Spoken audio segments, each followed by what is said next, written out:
Cualquier consulta, alguna duda sobre el guaraní, aquí está el Movejara David Galeano Olivera para responderle sobre cualquier inquietud, duda, alguna sugerencia sobre el guaraní.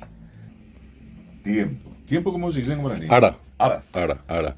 Bueno, te digo Ara, hacer la ara. ara. Ay, poneme pensando. Hoy ponete ahí. Ara no solamente es tiempo, digamos, un poquitito el universo, es el contenedor de todo. De allí se viene la palabra, por ejemplo, arandú. Peji ara andúa. Es un sensor, un conocedor de lo profundo.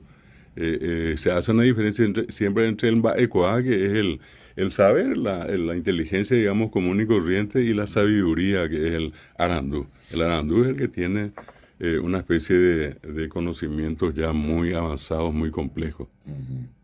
O uno dice surubi, que ahora muchos dicen surubi es la palabra.